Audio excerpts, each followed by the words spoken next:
Hi friends, welcome to Akhil Prabhu vlogs. நம்ம சேனலை புதுசாக பார்க்குறீங்க அப்படின்னா நம்ம சேனலை சப்ஸ்கிரைப் பண்ணிக்கோங்க. இந்த வீடியோவில் வாங்க இப்போ வீடியோக்குள்ளே போகலாம். இந்த வீடியோவில் என்ன பார்க்க போகிறோம் அப்படின்னா, லாஸ்ட்டு நான் நகைச்சீட்டு போட்டு 5 சவரன் செயின் எடுத்த ஷாப்பிங் போன வீடியோ, செயின் எடுத்த வீடியோலாம் அப்லோட் பண்ணியிருந்தேன் 2 டேஸ்க்கு முன்னாடி. நிறைய பேர் பார்த்துருந்தீங்க. பார்த்தவங்க எல்லாருக்கும் ரொம்ப நன்றி. அப்புறமா என்ன செயின் எடுத்தேங்கிற அதை அடுத்த வீடியோவில் காமிக்கிறேன்னு சொல்லியிருந்தேன். அந்த வீடியோ தான் இப்போ பார்க்க போகிறோம். அந்த வீடியோ பார்க்காதவங்க நான் எண்டு ஸ்க்ரீனில் கொடுக்குறேன். நகையோட டிசைன்ஸு, நகைச்சீட்டு போட்டு நான் எப்படி எடுத்தேன் அப்படிங்கிறதெல்லாம் அந்த வீடியோவில் வந்து இருக்கும். பார்க்காதவங்க போய் பாருங்கள். பார்த்துட்டு இந்த வீடியோவையும் பாருங்கள். இனி அதனால நீங்கள் வெளிநாட்டில் இருக்கீங்க, நீங்கள் நகைச்சீட்டு போட்டு என்ன 5 சவரன் என்ன 10 சவரன் கூட எடுக்கலாம் அப்படின்னு யாரும் நினச்சிக்கிறாதீங்க. நான் ரிச் எல்லாம் கிடையாது. நானும் மிடில் கிளாஸ் தான். மிடில் கிளாஸ்ன்னு சொல்கிறத விட சொந்தமாக இடம் வீடு இருக்கிறவங்க தான் மிடில் கிளாஸில் செய்வாங்கன்னு நினைக்கிறேன். அப்படி பார்த்தா நான் லோவர் மிடில் கிளாஸ்ன்னு கூட சொல்லலாம். ஏன்னா நம்மளுக்கு சொந்தமாக இடம் வீடு எதுவும் கிடையாது. அந்த ஸ்டேஜில் இருந்து சேவிங்ஸ் பண்ணி கொஞ்சம் கொஞ்சமாக அடுத்த ஸ்டெப், யாருமே இருக்கிற ஸ்டேஜ்லேருந்து அடுத்த டெவலப் முன்னேறி போகணும்னு தான் நினைப்போம். நம்மளுக்கு வந்து எப்படின்னா சொந்தமாக இடம் வீடு எதுவும் கிடையாது. இப்போ அந்த ஸ்டேஜ்லேருந்து அடுத்த ஸ்டேஜ் போயிருக்கோம். யாருமே வந்து அதே ஸ்டேஜில் இருக்கோம்னு நினைக்க மாட்டோம் இல்லையா? அதுக்காண்டி தானே ஓடுறோம் உழைக்கிறோம். சொந்தமாக இடம் வாங்கி ஊரில் வீடு கட்டிக்கிட்டு இருக்கோம். எல்லாருக்குமே சொந்தமாக ஒரு வீடு கட்டணுங்கிறது பெரிய ட்ரீமாக இருக்கும் அவங்களோட. அது வந்து சின்ன வீடோ பெரிய வீடோ சொந்தமாக நம்மளுக்கு ஒரு இருக்கிறதுக்கு இடம் வீடு வேணும் அப்படிங்கிற எண்ணம் எல்லாருக்குமே இருக்கும். அது மாதிரி தான் அதை வந்து அவங்கவுங்க வருமானத்துக்கு ஏற்றது மாதிரி ட்ரீம் ஹவுஸாக நம்ம ட்ரீம் ஹவுஸ் கட்டணும், சொந்தமாக வேணும், எலிவலையானாலும் தனி வலை வேணும்னு சொல்றது மாதிரி நமக்கு சின்னதாவது ஒரு வீடு வேணும்னு நினைக்கிற மாதிரி தான். ஆனால் எனக்கு வீடுங்கிறது வந்து ஒரு ட்ரீம் ஹவுஸ். ட்ரீம் அப்படிங்கிறத விட எனக்கு வீடுங்கிறது ஒரு வெறியா கூட ஆயிடுச்சு. நம்ம சீக்கிரம் அடுத்த ஸ்டேஜ் வீடு கட்டணும், சொந்தமாக வீடு வேணும் அப்படிங்கிறது ஒரு வெறித்தனன் கூட சொல்லலாம்.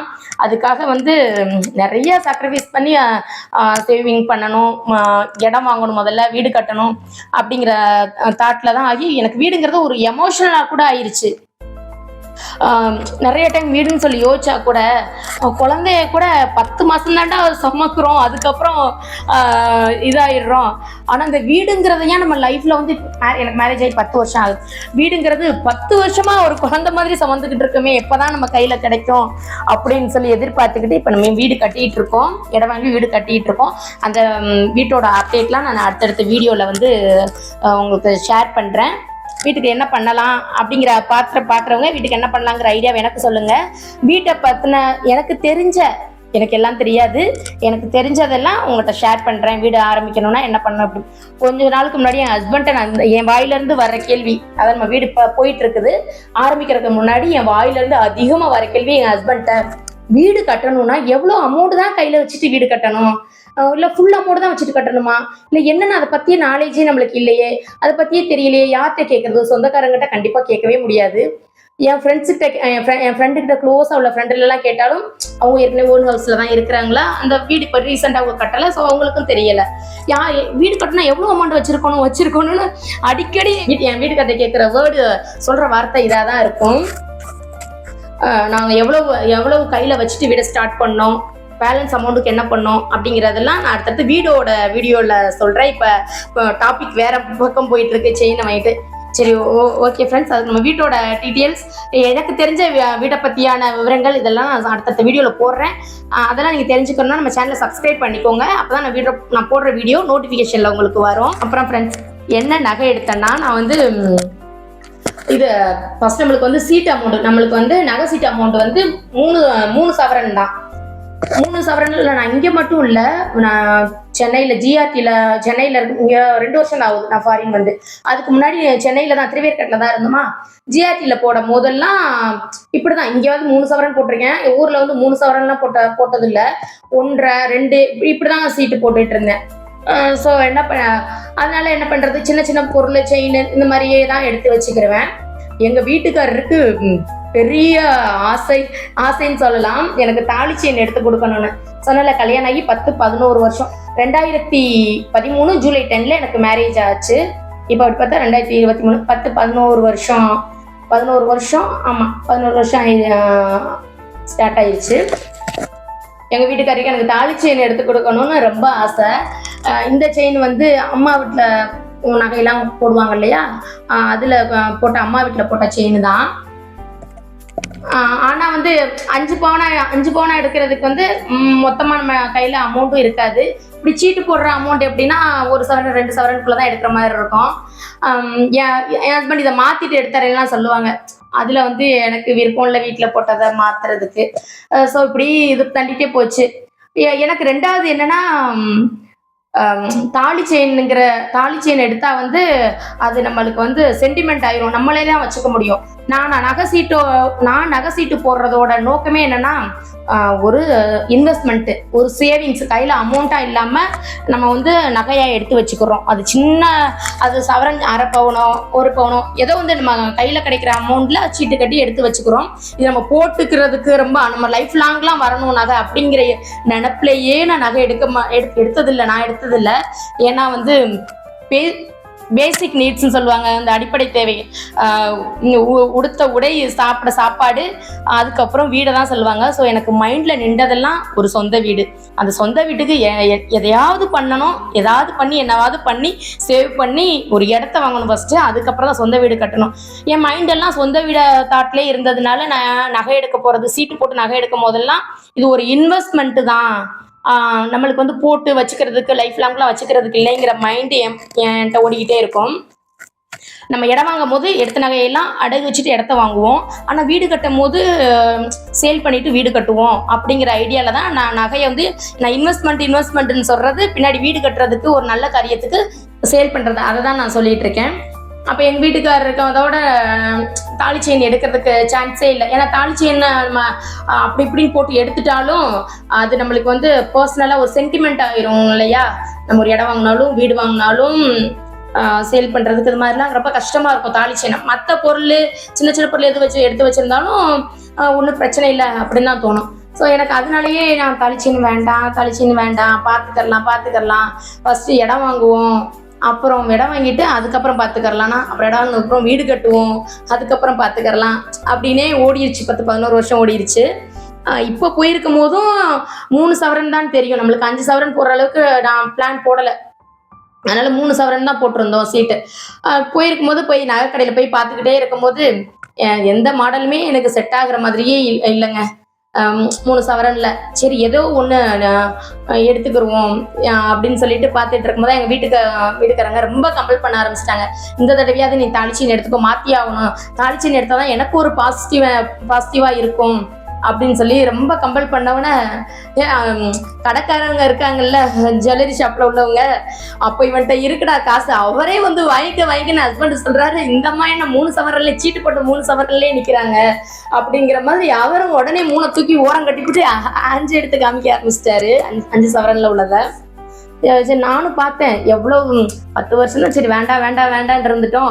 அதுவும் இல்லாமல் இது ரொம்ப வந்து மெல்லிசா இருக்கும். ஏன்னா வந்து நான் காலேஜ் முடித்தோடனே எனக்கு கல்யாணமா, அந்த ஜூனில் முடித்தோம், ஜூலை அந்த டைமில் மேரேஜ்னால நம்ம காலேஜுக்கு மெல்லிசான செயின் தான் போட்டு போயிருந்திருப்போம். அப்போது எனக்கு நகை கடையில் கொண்டு போய் பார்க்கும் போதெல்லாம் நம்ம காலேஜ் படித்த அந்த தாட்லேயே இருந்துட்டு இருப்போம்ல, அந்த நினைப்பிலே இருக்கும்போது எல்லாமே எனக்கு மெல்லிசா சின்னதாக தான் வேணும் அப்படிங்கிற மாதிரி, ரொம்ப சின்னதாக. அடுத்து வேற நம்ம காலேஜ் படித்தாலும் படிப்போம், காலேஜுக்கு போகிற மாதிரி இருக்கும், அப்போ கழுத்தில் பெருசாக போட்டு போனால் நல்லா இருக்காதுன்னு நினச்சிட்டு சின்னதாக எடுத்துக்கிட்டேன். ஆனால் அப்புறம் 2 வருஷம் 3 வருஷம் இப்படி கல்யாணம் ஆகி 2 வருஷம் ஆனதுக்கப்புறம் இது சின்னதை விட கொஞ்சம், நான் பெருசுங்கிறது இப்போ பவனில் பெருசு, சவரனில் பெருசாக சொல்லலை, 7 சவரன் 10 சவரன் அப்படி சொல்லலை, 5லே கொஞ்சம் பார்வையாக எடுத்துருந்துருக்கலாமோ, அதுவும் நல்லாதாயா இருக்குது அப்படின்னு சொல்லிவிட்டு அப்படின்னு நினச்சிக்கிட்டே இருப்பேன், ஆசைப்படுவேன். 5 சவரில் கொஞ்சம் பார்வையாக எடுத்துக்கலாமேன்னு. அதுக்கிடையில தான் நம்மளுக்கு வீடு வேணுங்கிறது அடிப்படை தேவையாக இருந்தது. அதனாலேயே நான் வந்து தாலி செயின் மாற்றாமல் இருந்தேன். இப்போவும் நகை கடைக்கு போகிற வரைக்குமே அந்த ஐடியாவில் போல, என் 3 சவரன் இருக்கும், எங்கள் ஹஸ்பண்டு கூட எடுத்துடலாமான்னு சொல்லிட்டு அவருக்கு கூட வச்சு பார்த்துட்டு இருப்பேன் அந்த வீடியோவில். அதுக்கு அப்புறம் தான் அவங்க ரொம்ப எங்கள் ஹஸ்பண்ட் கம்பல் பண்ணாங்களா, சரி என்னதான் பார்த்துருவோம், இந்த அமௌண்ட் வந்து இந்த எக்ஸ்ட்ரா 2 சவரன் போட்டு தான் நம்ம எடுத்திருக்கோம். 3 சவரன் நகைச்சீட்டோட அமௌண்ட்டு, 2 சவரன் எக்ஸ்ட்ரா நம்ம கையில் உள்ள காசு தான் போட்டிருக்கோம். இங்கே வந்து ஃபாரின்ல வந்து ஸோ நகைச்சீட்டு பொருள் என்ன லாபம்னா நம்ம 10,000 கட்டினோம்னா 11 மந்த் நம்ம கட்டினதுக்கு அப்புறம் அவங்க ஒரு அமௌண்ட் தருவாங்க. அதே நம்ம கட்டின அமௌண்ட்டை ஒரு மாசத்துக்கு எக்ஸ்ட்ரா தருவாங்க. எங்க வீட்டுக்கு ரொம்ப கம்பல் பண்ணி சொல்ல ஆரம்பிச்சிட்டாங்க, நீ கழுத்துல போட்டிருக்க இந்த செயினை கூட ஊருக்கு போய் பேங்க்ல வச்சுக்கலாம், நான் புதுசா எடுத்துறத போட்டுக்கோ அப்படின்னு. ஏன்னா அந்த 2 சவரம் நம்ம அடுத்த வீட்டுக்கு அடுத்த வீட்டு வேலைக்குள்ள அமௌண்ட் தான். 3 சவரம் நம்மளுக்கு சீட்ல வந்துடும். இந்த 2 கையில இருந்து போடுறது வந்து நம்ம வீட்டு வேலை வீடு கட்டிக்கிட்டு இருக்கோம்னு சொன்னா அதுக்கு போட வேண்டிய அமௌண்ட் தான். ஸோ இந்த செயினை கூட நீ ஊருக்கு போனதுக்கு அப்புறம் நம்ம பேங்க்ல இது பண்ணிக்கலாம். இப்போதைக்கு நீ 5 சவரம் நான் எடுத்து கொடுக்குற புது செயினா எடுத்துக்கோன்னு ரொம்ப சொன்னோன்னே, சரி என்னவா இருந்தாலும் அடுத்து நடக்கிறத அடுத்து பார்த்துக்குருவோம், அமௌண்ட் இது பண்ணுறத பார்த்துக்குருவோம் அப்படின்னு சொல்லிட்டு நானும் மனசு மாதிரி எடுத்துட்டேன். ஆனா எனக்கு ஆசை எப்படின்னா, அந்த நம்ம முறுக்கு மாடல் எல்லாம் வந்து கொஞ்சம் பார்வையா தெரியும். 5 சவரனே பார்வையா தெரியும். அந்த முறுக்கு டிசைன் மாடல், ரோப் மாடல்லாம் அந்த பார்வையா இருக்கனால அதே தான் எடுக்கணும்னு ஆசைப்பட்டேன். அது பார்த்தா இங்க வந்து அதுலயும் இப்ப எல்லாம் பால் மாடல் மாதிரி வருதுல்ல, அதை பார்த்துக்கிட்டு இருந்தேன் ஃபர்ஸ்ட். நான் நகை எங்க வீட்டுக்காரர் தாலி செயின் மைண்டு மாறுறது காரணம் நான் தான். இந்த பால் மாடல் பார்த்துக்கிட்டு இருந்தாங்க. நம்மளுக்கு சீட்டு அமௌண்ட் 3 வரும் இல்லையா, அந்த 3ல பால் மாடல் பார்த்துக்கிட்டு இருந்தேன். பார்த்துட்டு பிடிச்சிருந்தா எடுத்துக்கோன்னு சொன்னாங்க. இது 3 சவரன் தாலி செயின் எடுத்து அது 1 சவரன் மாதிரி இருக்குது, ரொம்ப மெல்லிசா இருக்குது. நானே மெல்லிசா போட்டிருக்கேன், இனிமேல் போட்டா கொஞ்சமாவது பார்வையா போடணும்னு நினைச்சிட்டு இருக்கேன். அந்த பால் மாடல் எடுத்து ரொம்ப சின்னதா தெரியுதுன்னு சொல்லிட்டு வேணாம்னு சொன்னதுக்கு அப்புறம் தான் சரி அப்போ வந்து போட்டு நீ 5ல எடுன்னு கம்பல் பண்ணி எடுக்க வச்சுட்டாங்க. பால் மாடல் 5 அந்த பாலா வருதுங்க இல்லையா, உருண்டையா, அது 5லயுமே எனக்கு சின்னதா தெரிஞ்சிச்சு. ஏன்னா நம்ம ஏற்கனவே இது போட்டிருக்க மாதிரியே தான் சின்னதா இருக்குது, கொஞ்சம் பார்வையா இருக்கணும், 5லயே கொஞ்சம் பார்வையா இருக்கணும்னு சொல்லிட்டு தான். அப்புறம் இந்த மாடல் நல்லா இருக்கா என்னன்னு தெரியல.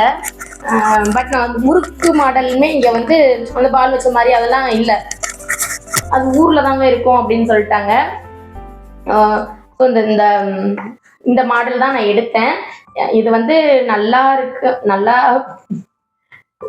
நினைக்கிறேன். கொஞ்சம் பார்வையா இருக்கும்னு நினைக்கிறேன். 5 சவரன் இது தெரியுதுங்களா? இதுதான் நான் இப்ப கடைசியா வீடியோ போடும்போது போய் நகைச்சீட்டு போட்டு எடுத்த 5 சவரன் செயின். இதுதான் நல்லா இருக்கான்னு சொல்லுங்க.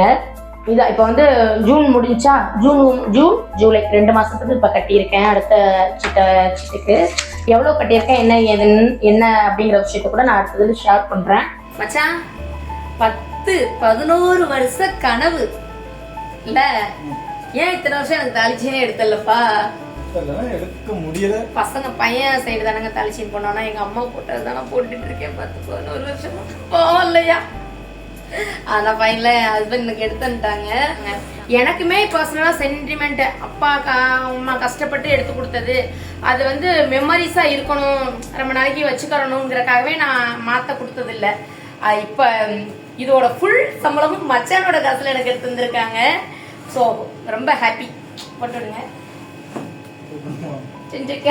கட்டி மேல கட்டி மௌனி கிளாப் பண்றா.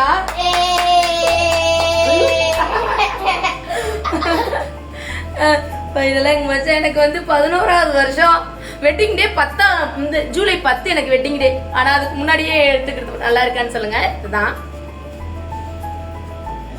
யாரும் புதுசா எப்படி பாக்குறோம், பைத்தியக்காரங்களா நினைக்க போறாங்க.